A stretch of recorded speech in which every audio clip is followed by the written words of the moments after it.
Hello student, today we are going to start a new series of class 9th in which we will cover all chapters of subject science. Who is new on my YouTube channel, please subscribe and share my YouTube channel so let's start with the chapter number 5 of NCERT cell. हमारा जो chapter है cell fundamental unit of life, हम इसे पढ़ेंगे आज। सबसे पहले हम सेल की हिस्ट्री को जानेंगे। सेल जो है एक वर्ड, ये क्यों आया, मतलब किसी भी ऑर्गेनिज्म का स्मॉलेस्ट यूनिट सेल ही क्यों है। एक साइंटिस्ट थे रॉबर्ट हुक। रॉबर्ट हुक ने एक डिस्कवरी किया जिसमें इन्होंने बार्क ऑफ ट्री लिया, यानी कि पेड़ की जो छाल होती है उसको लिया, और उसको अपने सेल्फ मेड माइक्रोस्कोप जो इन्होंने खुद बनाया था, खुद इन्वेंट किया था, उस माइक्रोस्कोप के अंडर में उसे एग्जामिन किया। ही गॉट टू नो कि उसमें उन्हें स्मॉल टाइप के कंपार्टमेंट नज़र आ रहे थे, कुछ बॉक्सेस टाइप के कंपार्टमेंट, उन्हें स्ट्रक्चर एक नज़र आ रहा था। उन सभी कंपोनेंट को उन्होंने बोला कि ये सब एक जैसे, उन्हें उस टाइम ही was not able to brief see the brief explanation in that microscope. तो इन्होंने बस इतना ही देखा कि छोटे छोटे कंपार्टमेंट बने हुए हैं, और उन कंपार्टमेंट को इन्होंने एक वर्ड दे दिया सेल, जो कि लेटिन लैंग्वेज का एक वर्ड है। और ये सब इन्होंने कब किया था? 1665 में। Make sure, mark my words, that that cell was dead sales.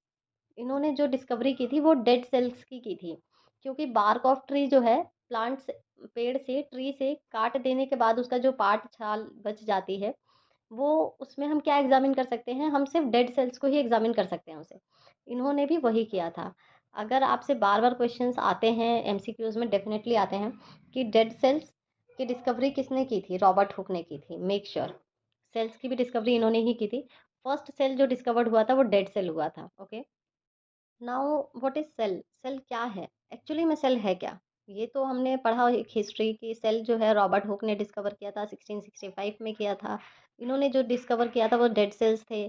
कहाँ से डिस्कवरी की थी इन्होंने? बार्क ऑफ ट्री से की थी। उसको कहाँ से वर्ड दिया इन्होंने? लैटिन लैंग्वेज से इन्होंने एक वर्ड दिया उसे, सेल। ठीक है, तो एक्चुअली में ये सेल होते क्या है? सेल जो है हमारे जो ऑर्गेनिज्म होते हैं, उनका एक स्ट्रक्चरल एंड फंक्शनल यूनिट होता है। Most important line, structural and functional unit. इसका मतलब क्या है कि सेल के अंदर भी कुछ फंक्शंस हो रहे हैं। सेल का भी एक पर्टिकुलर स्ट्रक्चर है। उसमें अलग अलग स्ट्रक्चर का मतलब है कि अलग अलग चीज़ें होंगी, अलग अलग फंक्शंस परफॉर्म कर रहे होंगे, अलग अलग टाइप के सेल्स होंगे। वो दूसरे, मतलब हर सेल का अपना अपना एक फंक्शन होगा। ठीक है, और एग्जैक्टली ऐसा ही होता है। स्ट्रक्चरल एंड फंक्शनल यूनिट होता है cell. Firstly discovered by Robert Hooke, पहले ही जान चुके हैं हम, 1665 में हुआ था। मेक श्योर, कौन सा टाइप का सेल इन्होंने डिस्कवर किया था? Dead cell. बिकॉज जो लिविंग सेल अगर किसी ने पहली बार डिस्कवर किया है, he was the Leeuwenhoek. Okay, cell cell का जो शेप और साइज होता है, वो सभी सेल्स का डिफरेंट डिफरेंट होता है according to their functions and structure. ठीक है, तो कुछ भी इसमें फिक्स नहीं होता है। And study of cells is called cytology, यानी कि सेल की स्टडी करना, सेल का शेप, साइज, ग्रुपिंग, और भी जो भी हम डिफरेंट टाइप के सेल्स को हम डिस्कवर करते हैं, इन सारी स्टडीज़ को हम साइटोलॉजी बोलते हैं। This all comes under the cytology.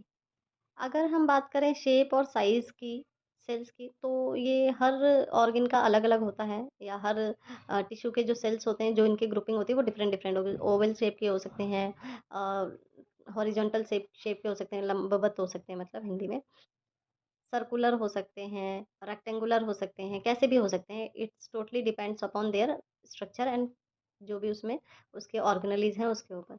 But cell के एक बहुत इंपॉर्टेंट चीज़, कि किसी भी तरह का सेल हो, किसी भी ऑर्गेनिज्म का सेल हो, किसी भी टिश्यू, किसी भी प्लांट, किसी भी एनिमल का सेल हो, सेल में भी कुछ कॉमन कंपोनेंट होते हैं। यस, सेल्स में कुछ मेन कंपोनेंट होते हैं जो कॉमन होते हैं। वो हर टाइप के सेल में होते हैं। तीन ऐसे मेन कंपोनेंट होते हैं जो हर सेल में पाए जाते हैं: cell membrane, nucleus and cytoplasm. These three components are in every kind of cell. हर टाइप के सेल में आपको ये देखने को मिलेगा ही मिलेगा।